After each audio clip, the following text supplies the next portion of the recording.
ਸਤਿ ਸ਼੍ਰੀ ਅਕਾਲ ਦੋਸਤੋ, ਮੈਂ ਮਨਪ੍ਰੀਤ NOI24 YouTube ਚੈਨਲ 'ਤੇ ਤੁਹਾਡਾ ਸਵਾਗਤ ਕਰਦਾ। ਅਤੇ ਜਿਵੇਂ ਕਿ ਤੁਹਾਨੂੰ ਪਤਾ ਇੱਕ ਅਸੀਂ ਸ਼ੋਅ ਲੈ ਕੇ ਆ ਰਹੇ ਹਾਂ ਕੁਝ ਦਿਨਾਂ ਤੋਂ, ਦਾ ਵੀਜ਼ਾ ਹੈਲਪ। ਇਸ ਸ਼ੋਅ ਦੇ ਵਿੱਚ ਅਸੀਂ ਤੁਹਾਨੂੰ ਜਾਣਕਾਰੀ ਦਿੰਦੇ ਹਾਂ ਇਮੀਗ੍ਰੇਸ਼ਨ ਨਾਲ ਰਿਲੇਟਡ ਕਿਸੇ ਚੀਜ਼ ਜੋ ਵੀ ਇਹਦੀ ਕੋਈ ਸਮੱਸਿਆਵਾਂ ਨੂੰ ਉਹਦੀ ਦਿੰਦੇ ਹਾਂ, ਨਾਲ ਆਈਲੈਟਸ ਦੇ ਨਾਲ ਕੋਈ ਜੇ ਐਗਜ਼ਾਮ ਚੱਲਦੇ ਪਏ ਉਹਦੀ ਜਾਣਕਾਰੀ ਦਿੰਦੇ ਹਾਂ।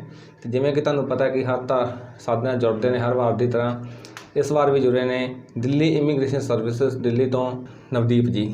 ਅਤੇ ਆਓ ਸਵਾਗਤ ਕਰਦੇ ਨਵਦੀਪ ਜੀ ਦਾ। ਨਵਦੀਪ ਜੀ ਸਤਿ ਸ਼੍ਰੀ ਅਕਾਲ। ਸਤਿ ਸ਼੍ਰੀ ਅਕਾਲ ਸਰ, ਥੈਂਕ ਯੂ। ਅਤੇ ਦੋਸਤੋ ਅੱਜ ਜਿਹੜਾ ਸਾਡਾ ਵਿਸ਼ਾ ਹੋਵੇਗਾ ਉਹ ਹੋਵੇਗਾ ਸਿਰਫ ਅਤੇ ਸਿਰਫ ਸਪਾਊਸ ਵੀਜ਼ੇ 'ਤੇ ਗੱਲ ਕਰਾਂਗੇ ਆਪਾਂ। ਸਪਾਊਸ ਵੀਜ਼ੇ 'ਤੇ ਕਰਕੇ ਕਾਫੀ ਪ੍ਰੋਬਲਮਾਂ ਆਉਂਦੀਆਂ ਨੇ। ਕਈ ਲੋਕ ਕੀ ਕਰਦੇ ਹੈਗੇ ਆ ਕਿ ਜਦੋਂ ਇਸ਼ਤਿਹਾਰ ਦੇ ਦਿੰਦੇ ਆ ਕਿ ਸਾਨੂੰ ਆਈਲੈਟਸ ਪਾਸ ਲੜਕੀ ਦੀ ਲੋੜ ਆ, ਉਹਦੇ 'ਤੇ ਵੀ ਗੱਲ ਕਰਾਂਗੇ ਅਤੇ ਬਾਕੀ ਹੋਰ ਕੋਈ ਟੌਪਿਕ ਉੱਤੇ ਵੀ ਗੱਲ ਕਰਾਂਗੇ। ਜੇ ਤੁਹਾਡਾ ਵੀ ਕੋਈ ਕੁਐਸਚਨ ਹੋਵੇ ਸ਼ੋਅ ਨੂੰ ਪੂਰਾ ਸੁਣਿਆ ਜੋ, ਤੁਹਾਡਾ ਕੋਈ ਕੁਐਸਚਨ ਹੈਗਾ ਤਾਂ ਥੱਲੇ ਕਮੈਂਟ ਬਾਕਸ ਵਿੱਚ ਜ਼ਰੂਰ ਦੱਸਿਆ ਜੋ।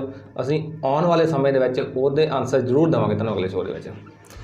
ਨਵਦੀਪ ਜੀ, ਜਿਵੇਂ ਕਿ ਆਪਾਂ ਨੂੰ ਪਤਾ ਕਿ ਜਿਹੜਾ ਅੱਜ ਕੱਲ੍ਹ ਸਪਾਊਸ ਵੀਜ਼ਾ ਇਹਦੇ ਵਿੱਚ ਰਿਜੈਕਸ਼ਨ ਕਾਫੀ ਆ ਰਹੀ ਹੈ, ਪ੍ਰੋਬਲਮਸ ਆ ਰਹੀ ਹੈ, ਜਾਂ ਕਈ ਵਾਰ ਥੋੜ੍ਹੀ ਬਹੁਤ ਗਲਤੀਆਂ ਹੁੰਦੀਆਂ ਨੇ, ਅਤੇ ਕੀ ਇਹਦੇ ਮੇਨ ਰੀਜ਼ਨ ਨੇ, ਅਤੇ ਆਪਾਂ ਨੂੰ ਕਿਵੇਂ ਅਵੋਇਡ ਕਰ ਸਕਦੇ ਹਾਂ ਰਿਜੈਕਸ਼ਨਸ ਨੂੰ, ਅਤੇ ਕੀ ਗੱਲਾਂ ਧਿਆਨ ਰੱਖਣਾ ਪੈਣਾ। Thank you so much for the question. बिल्कुल ये रिफ्यूज़ल परसेंटेज जो है, अगर आप चंडीगढ़ या न्यू दिल्ली की गल करिए तो मोर दैन 50% है। सो इट मीनस कि अगर 100 एप्लीकेशनस लगियां तो 50 तो ज़्यादा रिफ्यूज़ हो जाती हैं। सो ਉਹਦੇ ਰੀਜ਼ਨਸ ਬਹੁਤ ਸਾਰੇ ਹੋ ਸਕਦੇ ਆ, ਉਹ ਡਿਪੈਂਡ ਕਰਦਾ ਡਿਫਰੈਂਟ ਸਰਕਮਸਟੈਂਸਿਸ 'ਤੇ, ਜੋ ਕੇਸਿਸ ਡਿਫਰੈਂਟ ਹੁੰਦੇ। ਮੇਜਰਲੀ ਉਹ ਦੋ ਚੀਜ਼ਾਂ ਦੇਖਦੇ ਆ even in open work permit applications and spouse visa ਦੇ ਵਿੱਚ ਵੀ। ਸੋ ਉਹ ਦੇਖਦੇ ਆ ਕਿ ਨੰਬਰ 1 ਕਿ ਤੁਹਾਡੀ ਜੋ ਮੈਰਿਜ ਹੈ ਜੈਨੂਅਨ ਹੈ ਜਾਂ ਨਹੀਂ। दैट मीनस कि तुहाडे कोल जो डॉक्यूमेंट्स है, मैरिज सर्टिफिकेट है एंड अदर नैसेसरी डॉक्यूमेंट्स है, पिक्चर्स एंड एवरीथिंग, वो सब प्रूव कर रही हैं कि मैरिज जैਨੂਅਨ है, लीगली वैलिड है। सो वो एक चीज़ देखते। सैकेंडली वो ये देखते हैं कि तुहाडी सोच की सी मैरिज के टाइम जो दोनों फैमिलीज मिलियां या दोनों पार्टनर्स एक दूजे ने मिले, तो उस टाइम उन्होंने थिंकिंग की सी कि वो इमीग्रेशन की थिंकिंग तो नहीं सी। अगर वो इमीग्रेशन की थिंकिंग सी तो फिर थोड़ा ट्रबल है। वो इंटेंशन होनी चाहिए तुहाडी मैरिज की कि तुहाडी तुसीं न्यू लाइफ स्टार्ट करना चाह रहे हो, तो अगर वो चीज़ है तो फिर पॉजिटिव है। ये दो चीज़ें हैं जो वीज़ा ऑफिसर्स बहुत बरीकी नाल देखते हैं। होर भी बहुत सारे रीजनस हो सकते हैं गिवन दी सर्कमस्टेंसिस। मैं तुहानूं थोड़ा एक्सप्लेन करूँगा कि उहदे विच की चीज़ां वो देखते हैं, ताकि तुसीं उहदे चों ईवन जो व्यूअर्स है उन्होंने भी कुछ क्वेश्चन हो सकते हैं कि की असीं करिए कि ये रिफ्यूज़ल ना आए। एक क्वेश्चन मैं ही पूछ लेना तुहाडे तो जी, कि हुंदा की है जे कोई बच्चा आइलैट्स कर लैंदा जदों, ठीक है, 6+ बैंड आ जाते ਉਹਦੇ, ਜਿਵੇਂ ਕੋਈ ਫੈਮਿਲੀ ਉਹਨੂੰ ਮਿਲਦੀ ਹੈ। ਨੋਰਮਲੀ ਆਪਾਂ ਅਖਬਾਰਾਂ ਦੇਖਦੇ ਸਾਨੂੰ ਆਈਲੈਟਸ ਪਾਸ ਲੜਕੀ ਦੀ ਲੋੜ ਹੈਗੀ ਆ, ਮੁੰਡੇ ਨੂੰ ਜਿਹੜੀ ਬਾਹਰ ਲੈ ਕੇ ਜਾ ਸਕੇ ਜਾਂ ਉਹ ਹੋਵੇ, ਠੀਕ ਹੈ ਕਿ ਨਹੀਂ। ਆਈਲੈਟਸ ਲੜਕੀ ਨੇ ਕਰ ਲਈ, ਹੁੰਦਾ ਕਿ ਇਹਨਾਂ ਦੀ ਗੱਲਬਾਤ ਹੋ ਜਾਂਦੀ ਹੈ, ਚਲੋ ਠੀਕ ਆ ਕਿ ਖਰਚਾ ਮੁੰਡੇ ਵਾਲੇ ਕਰਨਗੇ। ਮੋਸਟਲੀ ਪੰਜਾਬ ਦੇ ਵਿੱਚ ਬਹੁਤ ਜਗ੍ਹਾ ਹੋ ਹੀ ਰਿਹਾ 70 ਚਲੋ 50% ਤਾਂ ਕਹਿ ਸਕਦੇ ਹਾਂ ਆਪਾਂ। ਮੈਰਿਜ ਹੁੰਦੀ ਹੈਗੀ ਵੀਜ਼ੇ ਤੋਂ ਬਾਅਦ, ਕਿ ਲੜਕਾ ਪਹਿਲਾਂ ਖਰਚਾ ਕਰ ਦਿੰਦਾ, ਸਾਰਾ ਫੰਡ ਵਗੈਰਾ ਸਭ ਕੁਝ ਕਲੀਅਰ ਕਰ ਦਿੰਦੇ, ਉਹਦੇ ਪਰਿਵਾਰ ਬਾਰੇ ਸਭ ਕੁਝ ਹੋ ਜਾਂਦਾ ਹੈਗਾ। ਮੈਰਿਜ ਹੁੰਦੀ ਹੈਗੀ ਆ ਵੀਜ਼ੇ ਹੋਣ ਤੋਂ ਬਾਅਦ, ਕਿ ਇਹਦਾ ਵੀ ਕੋਈ ਇਫੈਕਟ ਪੈਂਦਾ? बिल्कुल इफेक्ट पेगा। जो मैं तुहानूं एक्सप्लेन कर लगे सोचे भी एक चीज़ है कि मैरिज किस टाइम ते हुई। मैरिज की टाइमिंग अगर वीज़ा एप्लीकेशन के आस पास है तो एक वीज़ा ऑफिस शक पैदा कर देंदी है कि वीज़ा ऑफिसर फिर देखता है कि किते ये वीज़ा अपलाई होया उस तो बाद मैरिज हुई तो किते बाहर आने के लिए कैनेडा च एंट्री के लिए मैरिज तो नहीं हो रही। तो वो एक अगर वो दो चीज़ां क्लोज है तो एक शक पैदा हो जाएगा। तो उस शक को क्लीयर करने के लिए कई बार अपन बहुत प्रिसाइजली एक्सप्लेन करना पैंदा कि तुहाडी इंटेंशन सी जो क्यों उस टाइम ते मैरिज हुई। कई बार बहुत जल्दी मैरिज हो जाती है, तो वो मैरिज को भी फिर एक्सप्लेन करना मुश्किल है कि इन्नी जल्दी कितना एकदम अरेंज हो गई। कई जिद्दां तुसीं कहा कि वीज़ा एप्लीकेशन या वीज़ा होने तो बाद मैरिज हो जाएगी, तो कई बार ये होंदा कि वीज़ा मान लो बच्ची का आ गया या बच्चे का आ गया, तो वो दोनों फैमिलीज एकदम डिसाइड कर लेंदी हैं कि 1-2 दिन के ही वो अरेंज करके मैं बहुत जगह देखता। तो ये चीज़ एक रेड फ्लैग है एप्लीकेशन का, बोल रहे हैं कि बहुत नैगेटिव हो जाएगा कि इंटेंशन फिर शक पैदा कर दी कि इंटेंशन शायद इन्हों की बाहर जाती है कि एकदम इन्नी जल्दी कितना मैरिज होंदा है ना कि मैरिज हो जाती है, लड़की को बाहर भेज दिता जाता, उस तो 6 महीने बाद साल बाद बंदा फाइल लाउंदा हैगा, अपनी विजिटिंग की फाइल लाउंदा, जो भी लाउंदा हैगा ਇਹਦੇ ਬਾਰੇ ओपन वर्क परमिट लाउंदा हैगा। ਤੇ ਇਹ ਹੁੰਦਾ ਮੋਸਟਲੀ ਇਸ ਤਰੀਕੇ ਨਾਲ ਹੀ ਪਿਆ। हाँ बिल्कुल हो रहा कई बार अगर तो किसी इमिग्रेशन एक्सपर्ट ਦੀ ਤੁਸੀਂ ਗਾਈਡੈਂਸ ਲੈ ਕੇ ਚੱਲੋਗੇ ਜਾਂ ਐਪਲੀਕੈਂਟ ਕੋਈ ਵੀ ਲੈ ਕੇ ਚੱਲੋਗੇ ਤਾਂ ਉਸ ਕੇਸ 'ਚੋਂ ਥੋੜ੍ਹਾ ਜਿਹਾ ਗਾਈਡ ਉਹਨਾਂ ਨੂੰ ਕਰਦੇ ਆ ਕਿ ਥੋੜ੍ਹਾ ਸ਼ੱਕ ਪੈਦਾ ਨਾ ਹੋਏ ਅਗਰ ਤੁਸੀਂ ਕਰ ਹੀ ਰਹੇ ਹੋ ਤਾਂ ਉਹ ਇੱਕ ਪ੍ਰੋਪਰ ਇੱਕ ਇਮੀਗ੍ਰੇਸ਼ਨ ਰੈਗੂਲੇਸ਼ਨ ਦੇ ਅਕੋਰਡਿੰਗ ਹੋਏ ਥੋੜ੍ਹਾ ਕਈ ਵਾਰ ਵੇਟ ਵੀ ਕਰਨਾ ਪੈਂਦਾ ਕਿ ਥੋੜ੍ਹਾ 1-2 ਮਹੀਨੇ ਰੁਕ ਕੇ ਤੁਸੀਂ ਕਰ ਲਓ ਐਂਡ ਐਵਰੀਥਿੰਗ ਸੋ ਉਹ ਕੇਸਿਸ 'ਤੇ ਡਿਪੈਂਡ ਕਰਦਾ ਬਾਕੀ ਵੀਜ਼ਾ ਆਫਿਸਰ ਵਿੱਚ ਹੋਰ ਵੀ ਬਹੁਤ ਚੀਜ਼ਾਂ ਦੇਖਦੇ ਆ ਜਿਨ੍ਹਾਂ ਤੋਂ ਅਗਰ ਉਹ ਤੁਸੀਂ ਚੀਜ਼ਾਂ ਕਰਦੇ ਹੋ ਤਾਂ ਸ਼ਾਇਦ ਤੁਹਾਡਾ ਰਿਫਿਊਜ਼ਲ ਨਾ ਹੋਏ ਤਾਂ ਉਹ ਚੀਜ਼ਾਂ ਮੈਂ ਐਕਸਪਲੇਨ ਕਰਦਾ ਜਿੱਦਾਂ ਫਸਟ ਆਫ ਆਲ ਕਿ ਉਹ ਪਹਿਲਾਂ ਇਹ ਦੇਖਦੇ ਕਿ ਡਿਵੈਲਪਮੈਂਟ ਕਿੱਦਾਂ ਹੋਈ ਰਿਲੇਸ਼ਨਸ਼ਿਪ ਦੀ ਕਿ ਫਸਟ ਟਾਈਮ ਐਪਲੀਕੈਂਟ ਅਤੇ ਕਪਲ ਜੋ ਹੈ ਉਹ ਕਿੱਦਾਂ ਮਿਲੇ ਕਿੱਥੇ ਮਿਲੇ ਅਗਰ ਉਹ ਲਵ ਮੈਰਿਜ ਹੈ ਤਾਂ ਕਿਸ ਟਾਈਮ ਫਸਟ ਟਾਈਮ ਕਿੱਥੇ ਮਿਲੇ ਸੀ ਕੀ ਉਹਨਾਂ ਦੇ ਕੁਐਸ਼ਨ ਸੀ ਕੀ ਉਦੋਂ ਇੰਟੈਂਸ਼ਨ ਸੀ ਕੀ ਗੱਲਬਾਤ ਹੋਈ ਕੀ ਲੋਕੇਸ਼ਨ ਸੀ ਐਂਡ ਐਵਰੀਥਿੰਗ ਤਾਂ ਉਹ ਪੂਰਾ ਐਕਸਪਲੇਨ ਕਰਨਾ ਪਏਗਾ ਦੈਨ ਉਸ ਤੋਂ ਬਾਅਦ ਉਸ ਫਸਟ ਮੀਟਿੰਗ ਤੋਂ ਬਾਅਦ ਮੈਰਿਜ ਦੇ ਹੋਣ ਤੱਕ ਕੀ ਉਹਨਾਂ ਦੀ ਇੰਟਰੈਕਸ਼ਨ ਹੈ ਕਿੰਨਾ ਟਾਈਮ ਪੀਰੀਅਡ ਹੈ ਔਰ ਕਿਸ ਉਸ ਟਾਈਮ ਦੇ ਵਿੱਚ ਉਹਨਾਂ ਨੇ ਕੀ ਐਕਟੀਵਿਟੀਜ਼ ਕੀਤੀਆਂ ਕੀ ਗੱਲਬਾਤ ਕੀਤੀ ਹੈ ਜਾਂ ਕੀ ਐਵੀਡੈਂਸ ਹੈ ਉਹਨਾਂ ਕੋਲ ਚੈਟ ਹਿਸਟਰੀ ਐਂਡ ਐਵਰੀਥਿੰਗ ਸੋ ਅਗਰ ਇਹ ਸਾਰੀਆਂ ਚੀਜ਼ਾਂ ਉਹ ਦੇਖਦੇ ਆਪਾਂ ਨੂੰ ਪ੍ਰੋਵਾਈਡ ਕਰਨੀ ਪੈਂਦੀ ਉਹਨਾਂ ਨੂੰ ਜਸਟ ਟੂ ਕਲੈਰੀਫਾਈ ਕਿ ਸਾਡੀ ਇੰਟੈਂਸ਼ਨ ਜੋ ਹੈ ਮੈਰਿਜ ਦੀ ਉਹ ਬਾਹਰ ਜਾਣਾ ਨਹੀਂ ਹੈ ਉਹ ਪਹਿਲਾਂ ਹੀ ਸਟਾਰਟ ਹੋ ਗਈ just for the starting a new life marriage सिर्फ इस करके कर रहे हैं कि लड़की बाहर चली है जी ਤੇ ਮੀਨਸ ਕਿ ਮਰ ਕੇ 2 ਸਾਲ ਬਾਅਦ ਆਉਗੀ 3 ਸਾਲ ਬਾਅਦ ਫਿਰ ਔਖਾ ਹੋ ਜਾਊਗਾ ਤੇ ਏਜ ਵੀ ਇਨਕਰੀਜ਼ ਹੁੰਦੀ ਪਈ ਇਸ ਕਰਕੇ ਕਾਫੀ ਰੀਜ਼ਨਸ ਹੋਰ ਵੀ ਹੁੰਦੇ ਕਿ ਇੱਕ ਕਈ ਵਾਰ ਹੁੰਦਾ ਕਿ ਬਹੁਤ ਰਾਈਟ ਟਾਈਮ ਹੁੰਦਾ ਉਹ ਮੈਰਿਜ ਦਾ ਏਜ ਦੇ ਅਕੋਰਡਿੰਗ ਬਾਕੀ ਕਈ ਇਹ ਹੁੰਦਾ ਕਿ ਕਈਆਂ ਦੇ ਸਿਬਲਿੰਗਸ ਹੁੰਦੇ ਆ ਫॉर एग्जांपल 2-3 ਬ੍ਰਦਰਸ ਹੈ ਤਾਂ ਅਗਰ ਵੱਡਾ ਬ੍ਰਦਰ ਹੈ ਤਾਂ ਉਹਨਾਂ ਨੇ ਫੈਮਿਲੀ ਨੇ ਹੁੰਦਾ ਕਿ ਇਹਨਾਂ ਦੀ ਮੈਰਿਜ ਹੋਏ ਤਾਂ ਫਿਰ ਹੀ ਬਾਕੀਆਂ ਦੀ ਵਾਰੀ ਆਏਗੀ ਤਾਂ ਉਹ ਫਿਰ ਵੱਡੇ ਬ੍ਰਦਰ ਦੀ ਵੀ ਕਈ ਵਾਰ ਟਾਈਮਿੰਗ ਵੀ ਹੁੰਦੀ ਹੈ ਕਿ ਚਲੋ ਇਹ ਰਾਈਟ ਟਾਈਮ ਹੈ ਰਾਈਟ ਏਜ ਹੈ ਤਾਂ ਮੈਰਿਜ ਹੋ ਜਾਏ which is fine which is reasonable okay ਦੂਜੀ ਚੀਜ਼ ਜੋ ਦੇਖਦੇ ਹੋ ਹੈ ਫੈਮਲੀਜ਼ ਜਦੋਂ ਫਸਟ ਟਾਈਮ ਮਿਲੀਆਂ ਫਸਟ ਮੀਟਿੰਗ ਜੋ ਹੋਈ ਉਸ ਕੀ ਡਿਸਕਸ਼ਨ ਹੋਇਆ ਕੌਣ ਉਹਦਾ ਪ੍ਰੈਜ਼ੈਂਟ ਸੀ ਦੈਨ ਅਗਰ ਐਪਲੀਕੈਂਟ ਐਂਡ ਸਪਾਊਸ ਵੀ ਸੀ ਤਾਂ ਉਹਨਾਂ ਦੀ ਕੀ ਗੱਲਬਾਤ ਹੋਈ ਕੀ ਕੁਐਸ਼ਨ ਉਹਨਾਂ ਨੇ ਇੱਕ ਦੂਜੇ ਨੂੰ ਪੁੱਛੇ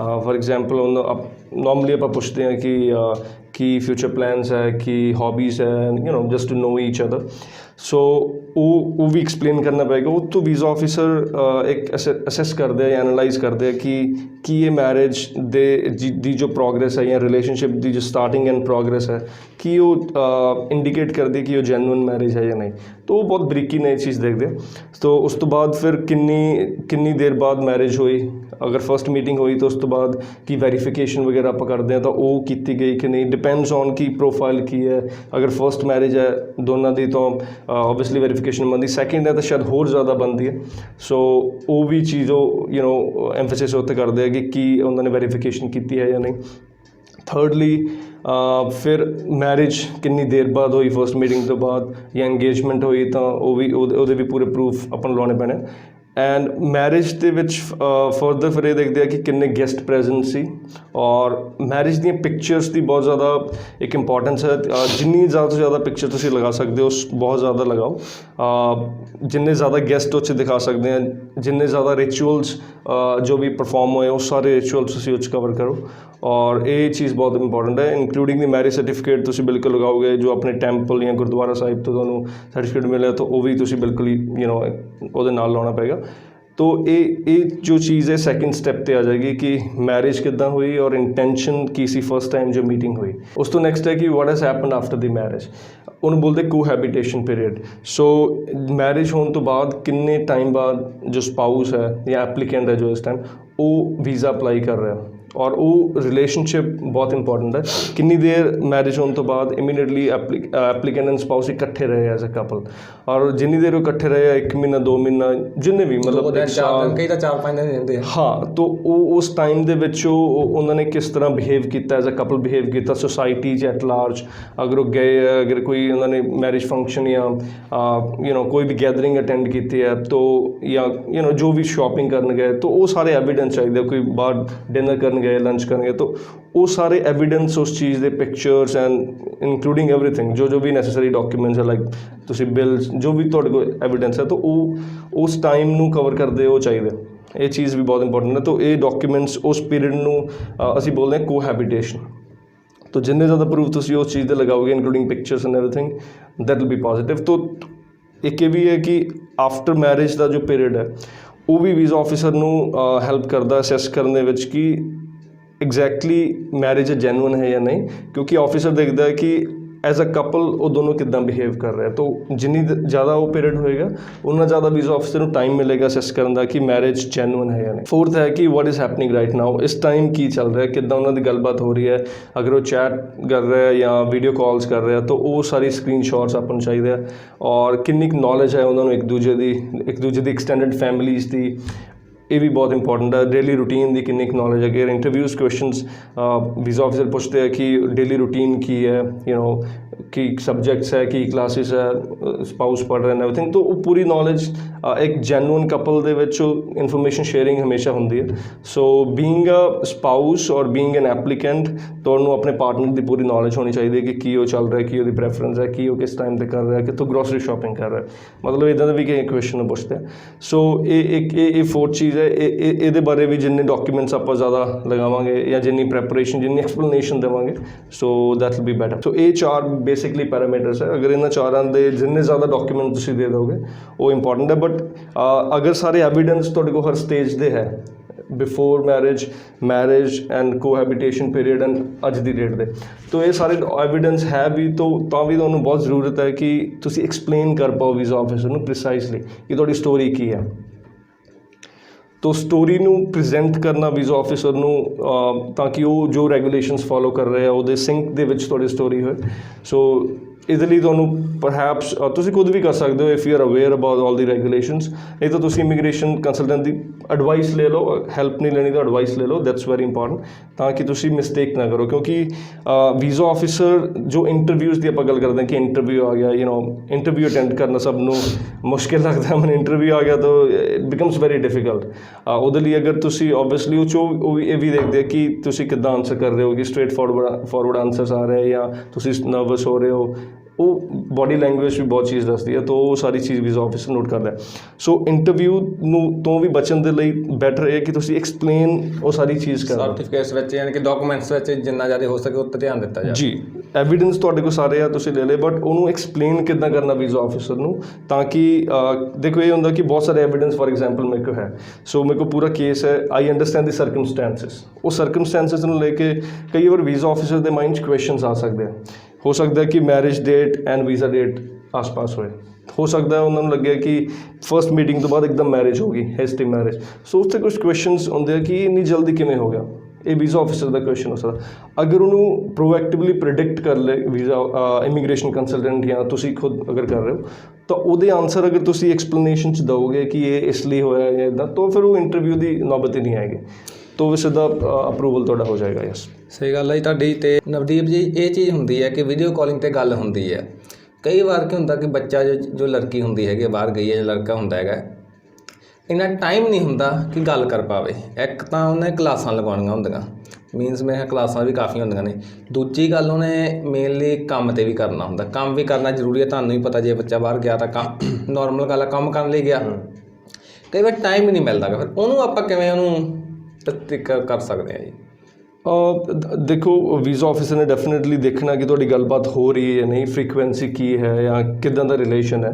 ਅਗਰ ਉਹ ਤੁਸੀਂ ਨਹੀਂ ਦਿਖਾਓਗੇ ਕਿ ਗੱਲਬਾਤ ਨਹੀਂ ਹੋ ਰਹੀ ਹੈ, ਵਿਚ ਇਜ਼ ਅਨਲਾਈਕਲੀ, ਬਿਕਾਜ਼ ਅਗਰ ਤੁਸੀਂ ਸਟੂਡੈਂਟ ਵੀ ਹੋ, I understand it's very tough life to be a student, but ਅਗਰ ਤੁਹਾਡੀ ਕਲਾਸਿਸ ਮੋਸਟਲੀ ਹੁੰਦੀਆਂ ਕਈ ਕਾਲਜਿਸ ਦੇ ਵਿੱਚ 3 days ਪਰ ਵੀਕ ਜਾਂ 2 days ਪਰ ਵੀਕ, ਕਈ ਜ਼ਿਆਦਾ ਵੀ ਹੁੰਦੀਆਂ, ਆਈ ਅੰਡਰਸਟੈਂਡ, ਔਰ ਸਟੂਡੈਂਟਸ ਕੰਮ ਵੀ ਕਰਦੇ, ਬਟ ਜ਼ਰੂਰੀ ਨਹੀਂ ਹੈ ਕਿ ਡੇਲੀ ਗੱਲਬਾਤ ਹੋਏ। ਅਗਰ ਡੇਲੀ ਹੋ ਰਹੀ ਹੈ ਤਾਂ ਬਹੁਤ ਅੱਛਾ, ਬਟ ਸਟਿਲ ਅਗਰ 4 times a week 5 times a week, ਜਾਂ ਆਈ ਥਿੰਕ ਅਗਰ ਉਹ ਜੈਨੂਅਨ ਰਿਲੇਸ਼ਨ ਹੈ ਤਾਂ ਫਿਰ ਕਈ ਰਹਿੰਦਾ ਕਿ ਕਪਲ ਦੀ ਗੱਲ ਡੇਲੀ ਹੋ ਜਾਂਦੀ ਹੈ, ਟੂ ਬੀ ਓਨੈਸਟ ਡੇਲੀ ਹੋ ਜਾਂਦੀ ਹੈ। ਔਰ ਅਗਰ ਉਹ ਡੇਲੀ ਹੋ ਰਹੀ ਹੈ ਤਾਂ ਫਿਰ ਤਾਂ ਬਹੁਤ ਅੱਛਾ। ਅਗਰ ਥੋੜੀ ਜਿਹੀ ਵੀ ਗੱਲਬਾਤ ਹੋ ਰਹੀ ਹੈ ਤਾਂ ਸਕਰੀਨਸ਼ਾਟ ਤੁਸੀਂ ਲੈ ਲਓ ਔਰ ਅਟੈਚ ਕਰ ਸਕਦੇ ਹੋ। ਤੁਸੀਂ ਕਿੰਨਾ ਟਾਈਮ ਰეკਮੈਂਡ ਕਰਦੇ ਆ, ਇੱਕ ਦਿਨ 'ਚ ਜਾਂ ਹਫਤੇ 'ਚ? ਇੱਕ ਦਿਨ 'ਚ 24 ਘੰਟੇ ਦੇ ਵਿੱਚ 1 ਘੰਟਾ ਗੱਲ ਹੋ ਜੇ ਜਾਂ ਅੱਧਾ ਘੰਟਾ ਹੋ ਜੇ? ਇਹਦੀ ਕੋਈ ਸਪੈਸੀਫਿਕਲੀ ਕੋਈ ਗਾਈਡਲਾਈਨ ਤਾਂ ਖੈਰ ਨਹੀਂ ਹੈ, ਬਟ ਐਟਲੀਸਟ ਡੇਲੀ ਇੱਕ ਵਾਰੀ ਗੱਲ ਹੋ ਜਾਏ, ਕੋਈ ਜ਼ਰੂਰੀ ਨਹੀਂ 1 ਘੰਟਾ ਹੋਏ 2 ਘੰਟਾ ਹੋਏ, ਬਟ ਉਹ ਕਿਹਦੀ ਗੱਲਬਾਤ ਹੋ ਰਹੀ ਹੈ ਉਹ ਜ਼ਿਆਦਾ ਇੰਪੋਰਟੈਂਟ ਹੈ। तो हर इंडिविजुअल द डिफरेंट नेचर, हर कपल की डिफरेंट अंडरस्टैंडिंग है।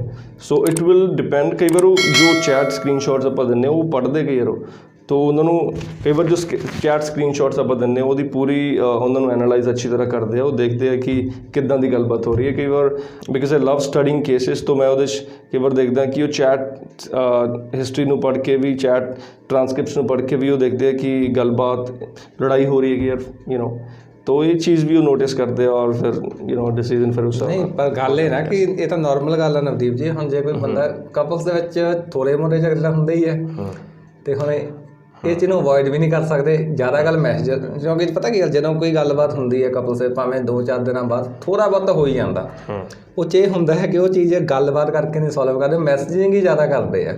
Right, I agree to that, and ਇਹ ਹੁੰਦਾ ਸਭ ਨਾਲ। So you can prefer to attach screenshot ji ਤੁਹਾਡੀ ਲੜਾਈ ਨਹੀਂ ਹੋਈ, ਨੰਬਰ 1, ਕਿਉਂਕਿ ਡੇਲੀ ਲੜਾਈ ਤਾਂ ਹੋਏਗੀ ਨਹੀਂ, ਲੜਾਈ ਤਾਂ ਕਦੇ maybe once in a month ਹੋ ਗਿਆ, ਸੋ ਬਾਕੀ ਦਿਨ ਦੇ ਤੁਸੀਂ ਲਗਾ ਸਕਦੇ ਹੋ ਟੂ ਬੀ ਵੈਰੀ ਪੋਜ਼ੀਟਿਵ। ਬਾਕੀ ਧਿਆਨ ਰੱਖਿਆ ਕਰੋ, ਪਹਿਲੀ ਗੱਲ ਤਾਂ ਜੈਨੂਅਨ ਮੈਰਿਜ ਹੋਣੀ ਚਾਹੀਦੀ ਹੈ।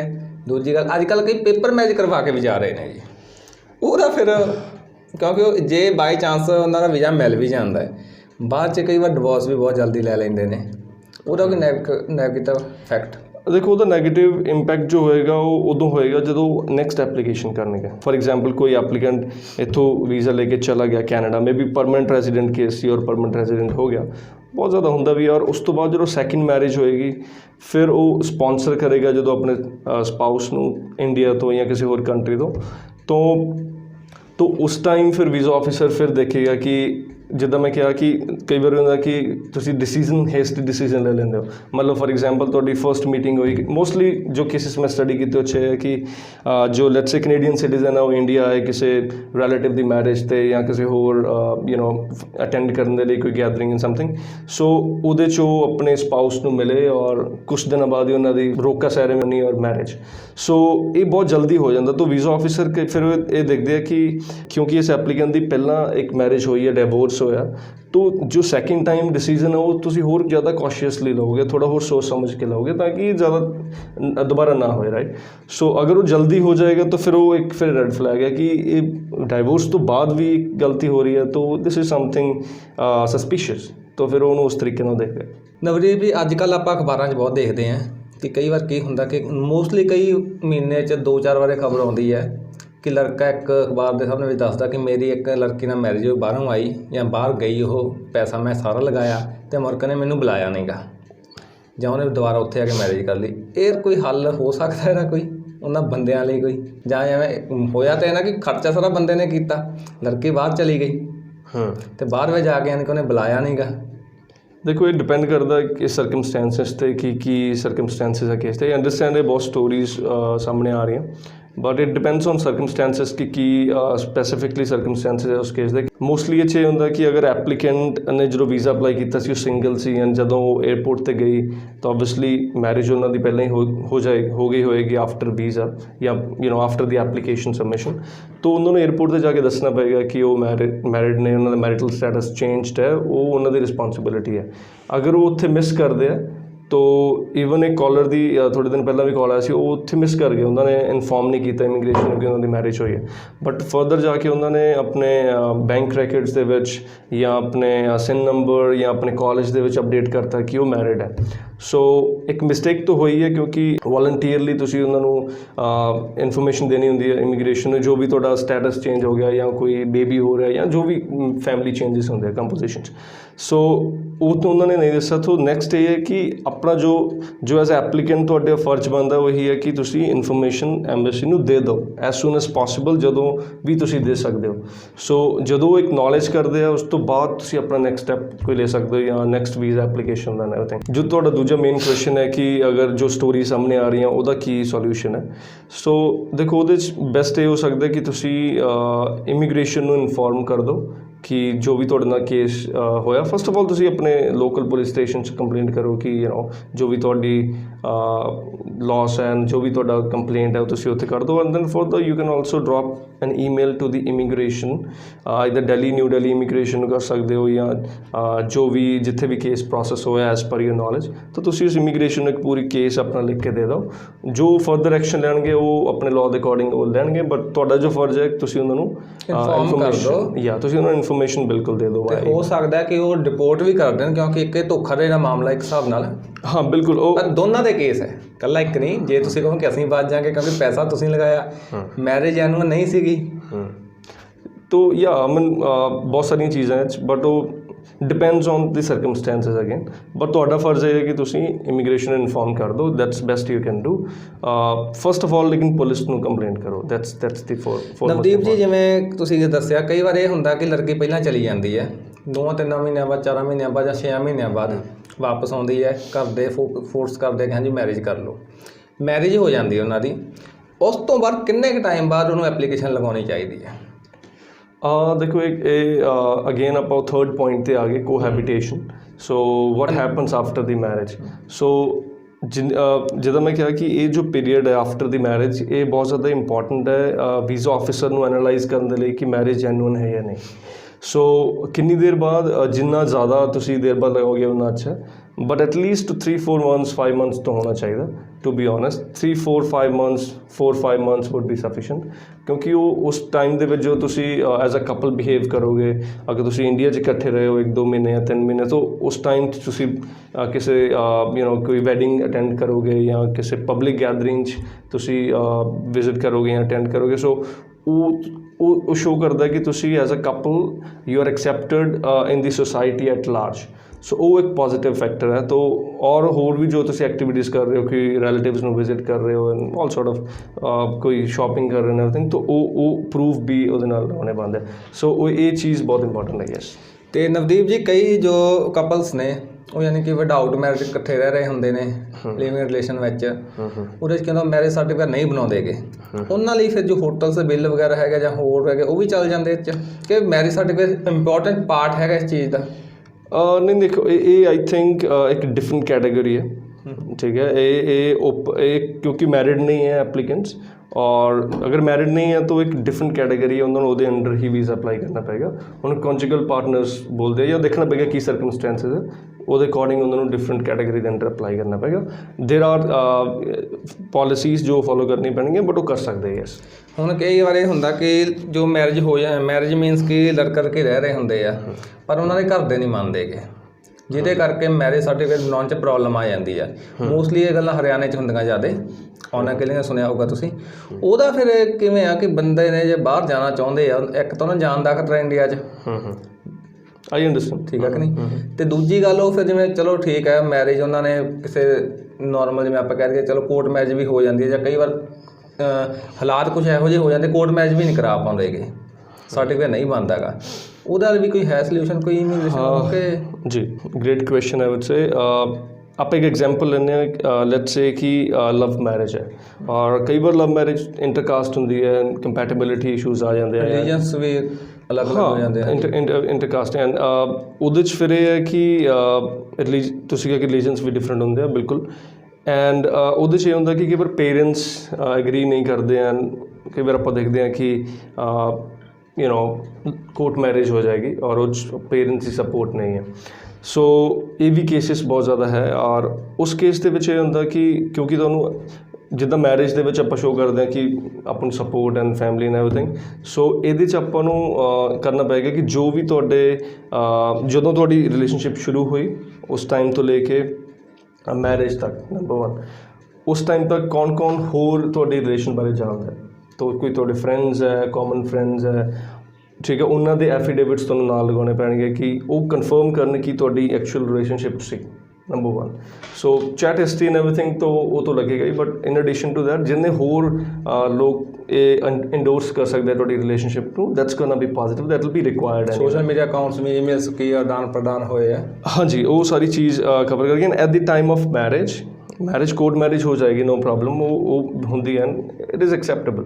ਮੈਰਿਜ ਦੇ ਟਾਈਮ ਵੀ ਜਿੰਨੇ ਹੋਰ ਅਟੈਂਡੀਜ਼ ਹੈ ਜਾਂ ਜਿੰਨੇ ਹੋਰ ਗੈਸਟ ਆਏ, ਉਹਨਾਂ ਤੋਂ ਵੀ ਤੁਸੀਂ ਐਫੀਡੇਵਿਟ ਲੈ ਸਕਦੇ ਹੋ ਜੋ ਇੰਡੋਰਸ ਕਰਨ ਤੁਹਾਡੀ ਸਟੋਰੀ ਨੂੰ ਕਿ ਤੁਹਾਡੀ ਮੈਰਿਜ ਕਿਉਂ ਇਨ ਸਰਕਮਸਟੈਂਸਿਸ 'ਚ ਹੋਈ, ਕਿਉਂ ਤੁਹਾਡੇ ਪੇਰੈਂਟਸ ਐਗਰੀ ਨਹੀਂ ਕਰ ਰਹੇ ਸੀ। ਸੋ ਇਹ ਸਟੋਰੀ ਵੀ ਜੋ ਤੁਸੀਂ ਕਹੋਗੇ ਕਿ ਇਹ ਸਟੋਰੀ ਵੀ ਜੋ ਤੁਸੀਂ ਦੱਸੋਗੇ ਕਿ ਪੇਰੈਂਟਸ ਐਗਰੀ ਨਹੀਂ ਕਰ ਰਹੇ, ਉਹ ਚੀਜ਼ ਨੂੰ ਵੀ ਥਰਡ ਪਰਸਨ ਅਗਰ ਕੋਈ ਇੰਡੋਰਸ ਕਰੇ तो ये बहुत अच्छा होएगा। वीज़ा ऑफिसर्स ਨੂੰ ਕੋਈ ਇਸ਼ੂ ਨਹੀਂ ਹੈ ਕਿ ਤੁਹਾਡੀ ਮੈਰਿਜ ਵਿਦਆਊਟ ਪੇਰੈਂਟਸ ਹੋ ਰਹੀ ਹੈ ਜਾਂ ਵਿਦ ਪੇਰੈਂਟਸ ਹੋ ਰਹੀ ਹੈ, ਬਟ ਜੋ ਤੁਹਾਡੀ ਸਟੋਰੀ ਹੈ ਉਹ ਸਬਸਟੈਂਸ਼ੀਏਟ ਕਰੇ ਔਰ ਉਹ ਰੀਜ਼ਨੇਬਲ ਲੱਗਣੀ ਚਾਹੀਦੀ ਹੈ, ਔਰ ਉਹਨੂੰ ਹੋਰ ਜਿੰਨੇ ਜ਼ਿਆਦਾ ਲੋਕ ਇੰਡੋਰਸ ਕਰਨਗੇ ਉਹ ਜ਼ਿਆਦਾ ਅੱਛਾ। ਠੀਕ ਆ ਜੀ ਨਵਰੀਤ ਜੀ, ਤੁਹਾਡਾ ਬਹੁਤ ਬਹੁਤ ਧੰਨਵਾਦ ਜੀ, ਤੁਸੀਂ ਸਾਡੇ ਸਟੂਡੀਓ ਵਿੱਚ ਆਏ ਅਤੇ ਇੰਨਾ ਆਪਦਾ ਕੀਮਤੀ ਸਮਾਂ ਕੱਢਿਆ, ਅਤੇ thank you so much. Most welcome. ਅਤੇ ਠੀਕ ਹੈ ਦੋਸਤੋ, ਤੁਸੀਂ ਇੱਕ ਸ਼ੋਅ ਬਾਰੇ ਦੇਖਿਆ, ਸਪਾਊਸ ਬਾਰੇ ਗੱਲ ਕੀਤੀ। ਜੇ ਤੁਹਾਡਾ ਵੀ ਕੋਈ ਕੁਐਸਚਨ ਹੈਗਾ ਤੁਸੀਂ ਕਮੈਂਟ ਬਾਕਸ ਵਿੱਚ ਦੱਸ ਸਕਦੇ ਆ, ਅਤੇ ਹੋਰ ਯਾਨੀ ਕਿ ਜਾਣਕਾਰੀ ਅਪਡੇਟ ਲਈ ਸਾਡੇ ਚੈਨਲ ਨੂੰ ਸਬਸਕ੍ਰਾਈਬ ਕਰੋ ਅਤੇ ਬੈਲ ਆਈਕਨ ਨੂੰ ਪ੍ਰੈਸ ਕਰੋ, ਅਤੇ ਅਸੀਂ ਤੁਹਾਡੇ ਹਰੇਕ ਕੁਐਸਚਨ ਦਾ ਆਨਸਰ ਜ਼ਰੂਰ ਦੇਵਾਂਗੇ। Thank you so much.